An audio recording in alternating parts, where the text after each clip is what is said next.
In this firearm series video, I'm going to interview Rick and I'm going to ask him, growing up with guns as a child, was it really a bad thing?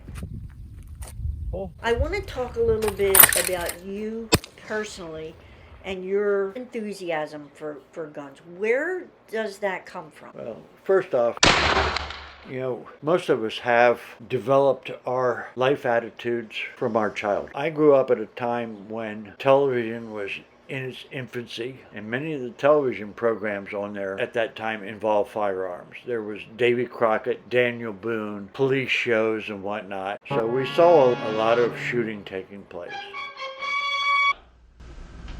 Put your hands up.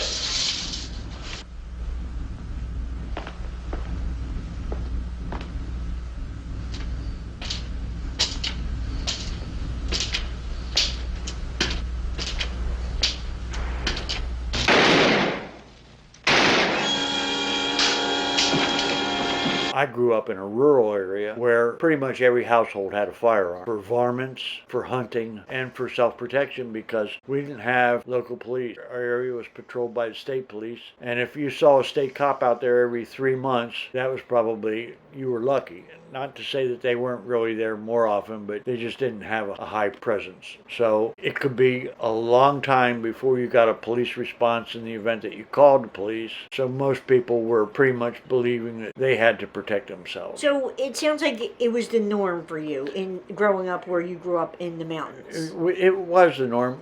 We were, not just with firearms and protection, we were pretty much believed in being self-reliant across the board. Did you go hunting? Yeah, I hunted as a youth. I also joined the Boy Scouts as a youth, and I took my firearms training from instructors at an Air Force base, their rifle range. So how old were you when you had your first weapon?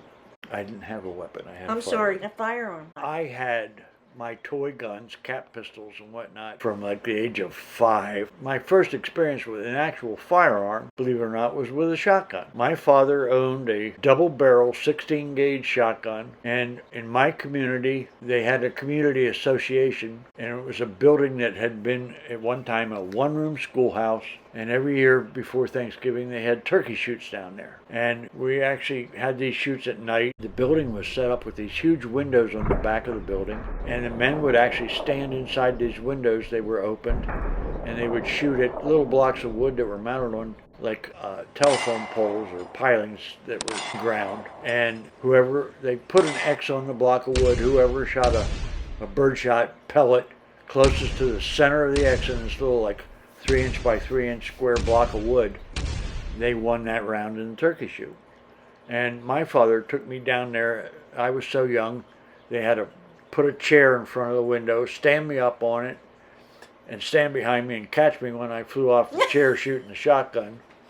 And there were probably 50 or 60 men there in that evening of these shoots, and they all got a big kick out of it. So I was kind of not really a competitor, but more the evening's entertainment. How old were you? I was 5 or 6 years old, I think, at the time that I first experienced that. Could you even pick the gun up? I could pick it up. Like every other child, had a hard time holding it, but I was a very determined child. Okay. And so, yeah, I got a love of guns. I like the attention. And then I went on realizing that, there was a challenge in order to be a good shot. So we bought an air rifle, and I got proficient with that, and I got proficient shooting 22s when I got into Boy Scouts. And as I, demonstrated safety and cautiousness, I was given more freedom with being able to use these firearms unsupervised. We would go out and go down to the creek, and we'd shoot at water snakes down there and things like that. And, we target shot together as youth. How old were you when you first started hunting? All right. Well, Pennsylvania law, you have to be 12. I turned 12. My birthday was in November. And so shortly after my birthday, the next available season to hunt for game was bear season.